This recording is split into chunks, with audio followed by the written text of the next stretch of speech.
All right, Cris, what are you expecting to see in Game 5 tonight? Well, for the sake of suspense, I'm hoping Houston wins. Because imagine if they win and put the champs on the brink. We're going to probably have a 7-game series. It'll be great. But I'm expecting Golden State to come out and take it tonight. And I'm expecting big games from Kevin Durant and Steph Curry. Kevin Durant now has had about 2 days to listen to how he should have taken the shot. And he should have taken the shot. And he probably knows it inside of himself.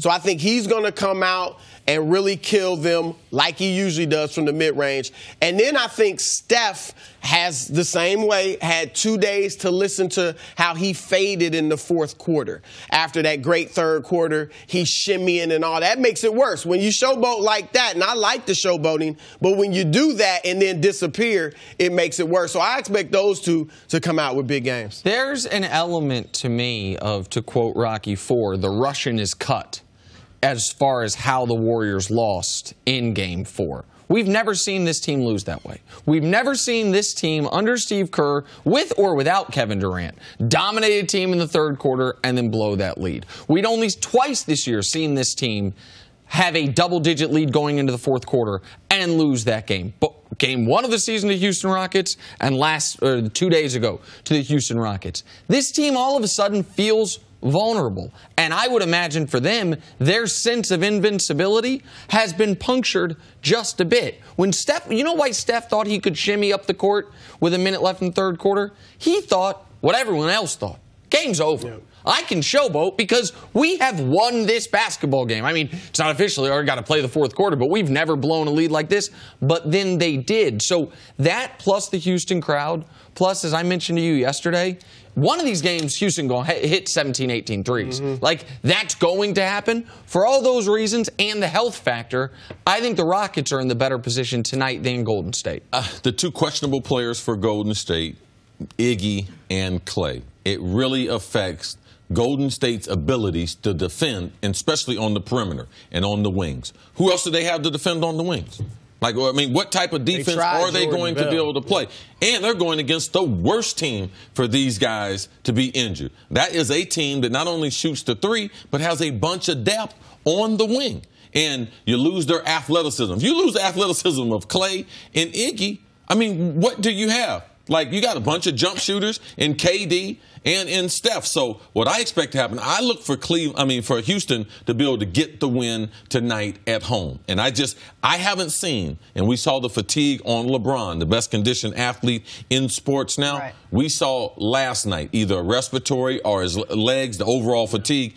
If they play in this game with lower leg injuries, like, that's the thing I wouldn't want to be injured at this point in the NBA season. Well, anything under my hips. And with Clay having a knee and with Iggy having the bone contusion, which is right below the knee, like, how are you going to be an effective jump shooter? We saw Clay come back into the game. The first shot he took was a complete air ball. And even last shot. And even if you think Clay will be able to, if he gets open, hit shots with the knee injury, so much of Clay's, the way he gets open, is moving off the ball. Yes. Quick cuts, moving off screens. Like that, the knee injury hurts his ability to get open, even if you see him in practice. Oh, he can still hit the jump shot. Like that. And obviously, Iggy's entire utility. If it was KD, it would be different. Absolutely. Because you can still post him up. You can still put him at the three-point line, and he can shoot right over top people compared to the movement that Clay has. The question is, how bad is the knee? I mean, they seem pretty confident. They said a couple of days ago, oh, he's going to play. They don't seem to think it's serious, but let's see if it hinders him. How does Houston use that? Well, I mean, obviously it's just one less weapon that the Warriors have. It's easier to guard him, easier to stay with him so he doesn't get wide open. The thing, and again, I'm kind of assuming Clay will be Clay. If that's the case, I think in this series, the Warriors just have a lot more room for error. And that you saw in Game 4, Kevin Durant doesn't play well, especially in the fourth.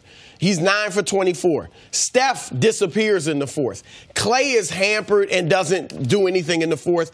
And they still are up by 12 in the quarter and lost by 3. Houston, on the other hand, gets 30 from Harden and 27 from Chris Paul. Now, granted, Harden didn't play well in the fourth either, but 30 is 30. And so those two, as you said, they have to be great in the game for them to win. That's not the case with Golden State. I look at that a little differently. Because over the course of the game, Harden and Paul scored 57, Steph and Clay scored 55. Chris Paul shot 50%. Harden, though, shot, I'm doing the math real quick, 38%.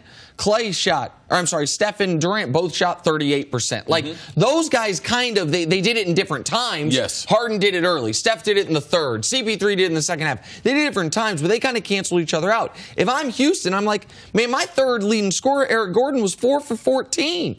Clint Capella was a non-factor. P.J. Tucker didn't make a shot. So for all those reasons, I think coming home, Houston actually can look at around. Because what Golden State can't do is say, Nick Young, he's going to be the guy that saves us. Sean Livingston, he can do better than 2 for 5, but you can't rely on Sean Livingston for more than 7 or 8 points. Like, all his shots are that herky-jerky 12-footer that looks like a terrible shot every time, but he seems to make it. So I didn't think Houston played great offensively in Game 4. I thought they played superb, near-perfect defense in Game 4. Cris, but think about it. You said they combined for, 57? 57. That's more than they average. They usually give you 48. In the regular season, sure. You know, and Clay and Steph, that's about Steph and give KD. You that. Steph and KD average 55. Yeah, you're right. Absolutely. Where Steph and Clay are up around, they're around there too. So. Thanks for watching. Subscribe here to get the latest from the show. Also, be sure to check out more of the best clips from First Things First, or go watch a few segments from our other shows on FS1.